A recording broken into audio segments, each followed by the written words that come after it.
Hello, and welcome to Blackwell Convergence, which, unless I have screwed it up again, is the third game in the Blackwell series. I'm the Social Solipsist. If you've been on this channel for a while, I have played the prior two games, Blackwell Legacy and Blackwell... I have to check now. Blackwell Unbound was the last one. The second one.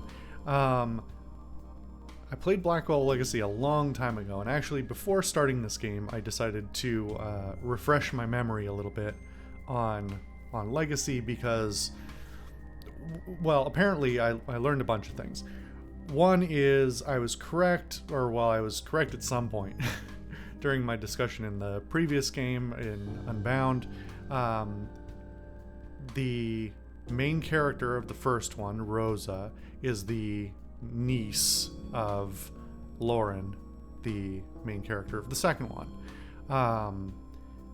I believe it, if I have it correct, she's also basically her adopted daughter. It's been years now since I played Legacy, so I don't remember super well, but I think they were sort of estranged even after she adopted her. So that's a whole thing. Also, apparently, Unbound was supposed to be not a whole game by itself originally. It was supposed to be a prelude to this game, but it got kind of out of hand, and so they just broke it off into a separate game, which explains a few things of what we saw while playing through that. I'm actually very curious, well, for a bunch of things, how this is going to be tied into the previous stories and how contingent it's going to be on prior knowledge. Yeah, I'm also just curious what they're going to do with the art style. I'm looking at the screen right now, and this is a different art style to me by look than either of the prior two, although of course the sprite work versus the pixel art are two different things. So I guess we'll find out whether what the sprite work looks like. Okay, all these edges are a little bit softer. This to me looks more like the first game. New York City, Upper West Side, 5:30 p.m. Hello? Anybody there? You really expecting an answer? I was just checking.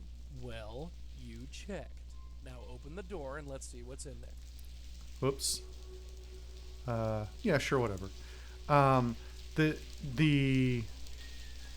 The talking heads immediately look different than either of the previous games. We'll see about the sprites. Okay. Where is she? She's on the other side of that door. Let's try and get her inside. To interact with the world, click the left mouse button, try clicking on a few things, and when you're ready, left click on the door. Also of note, the rain noise is rather sharp in my ear, but the mixing of the audio, the vocal audio, is much improved, which I appreciate. Again, I'm starting to think maybe Unbound was just an outlier in terms of having some quality issues. Not that there aren't going to be quality issues here, but like it was real rough around the edges at parts. So, all right. I can't see anything in there. I can't see anything in there. I can't see anything in there. Okay. Joey, the door is locked. Rosa interacted with the door, but it's locked. Things are never that easy, are they? Yeah, I can see that. Looks like it's up to me. Rosa can't get through the door, but Joey's a ghost and can slip through easily. You know, if this was your first game, that'd be a hell of a concession to make right off the bat with no explanation. You can switch between characters by clicking the buttons on the main interface. To activate the interface, move your mouse cursor to the top of the screen. See, this is the tutorial that was absent from the second game. Again, I'm wondering if that was... Did I just skip it by accident? Or was it actually completely absent because it was supposed to be not a standalone? Alright. The panel that just dropped down is the main interface. From here you can access Rosangela's notebook, Rosangela's inventory, and various game options. Right now we are mainly interested in the buttons labeled J and R. These buttons will let you switch control between Joey and Rosangela. Alright, we know this from the previous game, so we'll switch to Joey. Excellent, we're now controlling Joey. You can also switch characters by pressing the tab key on your keyboard. Let's see if Joey has better luck with the door. Left click on the door to make Joey interact with it. Charming. That's Well, quite the What do you noise. see? Nothing. Yet. I'll see if there's a way to open that door. Awesome. Joey made it through. Unfortunately, Rosangela is still stuck. In addition to interacting with objects, you can look at objects as well. Right-click on objects to get a description of the item of them. Help Joey find a way to open the door by looking, i.e. right-clicking, around the room. Hint, look for something that glints. Oh, they actually have glints now. Alright, interesting. Looks like a paperclip. Maybe this paperclip can help. How? Joey has one ghostly power at his disposal. He can generate a light breeze. I don't remember if that was in the first one. I don't think that, unless I forgot, didn't come into play in the second one, so interesting. Left click on the paperclip to make him interact with it. Hey, Dollface, I got a present for you. Joey, a paperclip just blew past my shoe. It's all yours, darling. What do I do with this? Try opening the door with it. Does that actually work? Sure, why not? Rosangela now has a paperclip in her inventory. Maybe she can use it to get through the door. Oh, I hate the paperclip trope so much. Same with the bobby pin, which is a little less common these days because almost nobody uses bobby pins anymore. But you can't pick a lock with a paper... Well, you can. It's really hard. Switch back to Rosangela to learn how to use inventory items. You're now controlling Rosangela again even if you can't see her. Since the main interface is open, we can see her inventory, and look, there's the paperclip. Now let's try using it on the door. Open the door, left click on the paperclip, then move the cursor to the door and left click again. It's not that we couldn't figure this out all out on our own, but especially after things I forgot about or weren't present in the second game, and just the fact that it's not written in it's written with some character to it. It's not just a pure tutorial. I have no idea how to do this. Just keep trying, darling. It's an old door. It shouldn't be any trouble. It keeps slipping. This isn't going to work. Oh, ye of little faith. Probably No kick it ghosts. open more Not yet. easily. You think something's coming? Not sure. I feel something. Might as well take a look around first, just in case.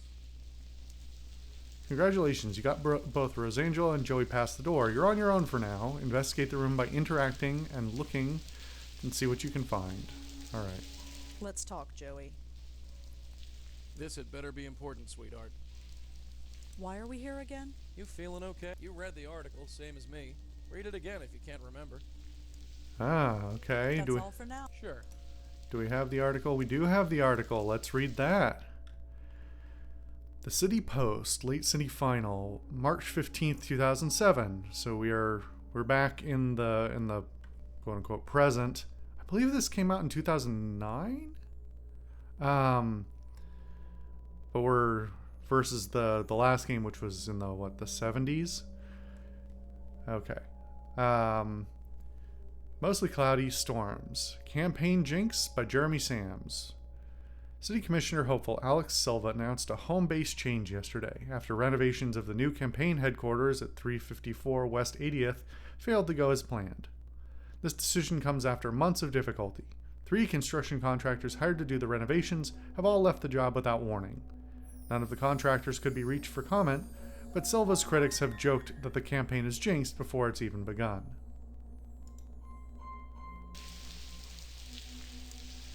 I don't like it being attached to my... It's a paper. Good.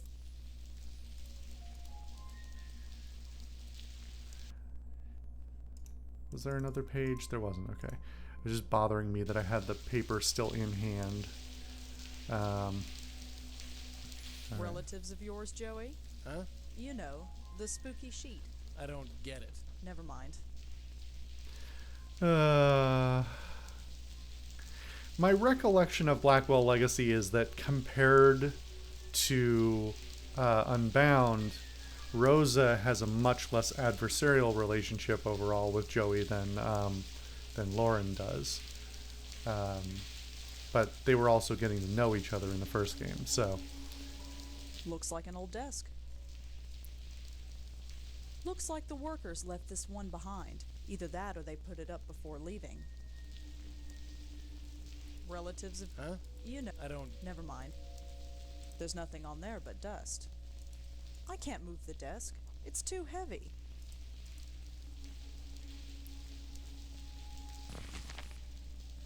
I guess the weather is appropriate. If there was ever a perfect day for a ghost, this is it.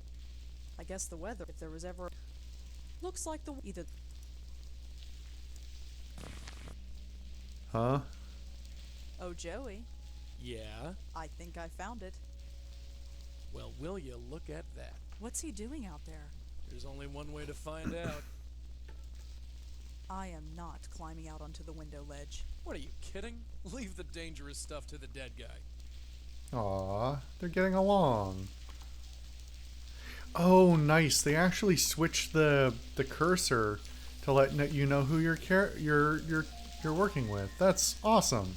What a nice quality of life feature. A spook on a window ledge. Now I've seen everything. Nah, man, I hate the rain. The raindrops go right through me. That would There's a be lot of dust uncomfortable, covering those probably. sheets. There's a lot of dust covering those sheets. All right, let's actually talk to him. A spook on a... Now I've seen... Wait, was that? All right. Yeah, Oh, I gotta can interact tell. with the I'll window. wait here. So the left and right click both did the same thing when clicking on the spook himself, which is annoying. Interesting. So I think this rain animation is probably the right speed. I think the splash animation might be too fast.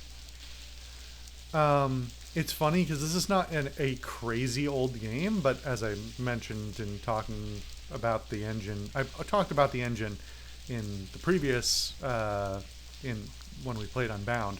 So go watch that if you haven't. But the engine itself is very, very old and has gotten a lot of updates over the years, but still probably has a lot of quirks about it, including quite possibly being, or I know it has the feature still of having things attached to the clock speed of the processor, which is a whole thing back in the day.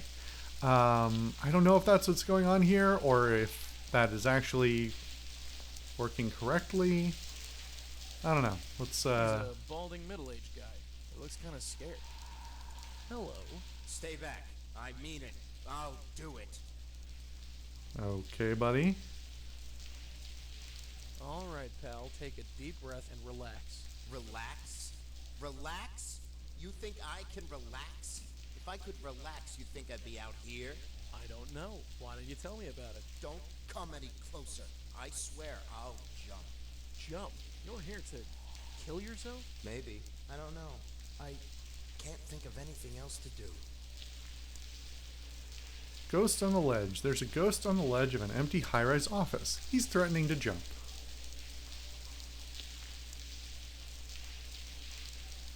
Oh, nothing in the notebook yet.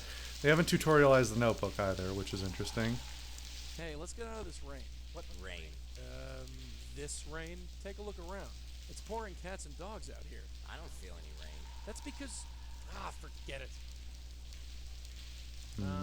I think this might be too little too late. What do you mean? I mean, you can't kill yourself. You're already dead. What? I said you're already dead. That's sick. You're insane. Get off my ledge. My ledge. All right. Let's actually look Hey, at I'm this. Joey. What's your name? Why should you care? Does it matter? Why did that trigger a dialogue? You don't know anything about me. I want to help you. Give me something to work with here. You don't know me at all. Nobody knows me at all. Hey, I'm What's your question? Okay, nothing there. All right. Look, I'll be back. Don't do anything stupid. Cozy and dry inside. Lucky girl. Oh, we can't talk through the window? Come on, it's not like I have lips and a vocal cord and vocal cords. Hello in there. Oh no, I was just I pressing the wrong said thing. hello. I can't hear you. Oh, Never mind. well, I said forget it. well, my comment works for a different reason. All right. It's the way back. Man, this is going to be awkward. Why's that? The guy's threatening to jump. Jump? Yeah. Well, how can he... Yeah, it's an odd one. I mean, I think this is a through line. I think this was the case in Legacy as well. It certainly was in Unbound, that the ghosts don't know that they're ghosts, which is one of the reasons usually why they're still attached to the mortal plane. But I don't feel like they should be that surprised. I don't know. It's probably trying to balance between saying too much and saying too little for new players versus old players. Let's you and me have a little talk. Yes? Hey, why don't you try... You think there's a clue here? Oh, There's gotta be something. all right. Our friend on the ledge seems more scared than confused. How so? He's aware of his surroundings, at least, and when he talks, he actually makes sense. That's more than you can say for most spooks. All right. Well, let's get back to it. Yeah. Let's see. Was the desk drawers even an option before? All I could find was a newspaper clipping. Oh, that's very Looks like an convenient. obituary. Obituary. Alan Riken of Riken Publishing and Supply was found dead yesterday afternoon. Witnesses saw Riken fall from a great height, landing on the sidewalk outside of his office building at 354 West 80th Street. Officers at the scene ruled the death a suicide. Well, that's very handy. We found an obituary for an Alan Riken who committed suicide. His body was found outside this building. I'm now once again remembering that YouTube doesn't like terms like that, so, well, it's not like this video had any Looks like reach in desk the first place. There's but nothing else in the desk. thank you, algorithm. Anyway, actually, let's pull down this other sheet just for good measure. As much, I think I'll pass. I wonder how much a view like this costs. Probably worth millions, even if it is haunted. Okay. We'll come back and we'll go back out as Joey and talk to the fella. See you guys for that next time.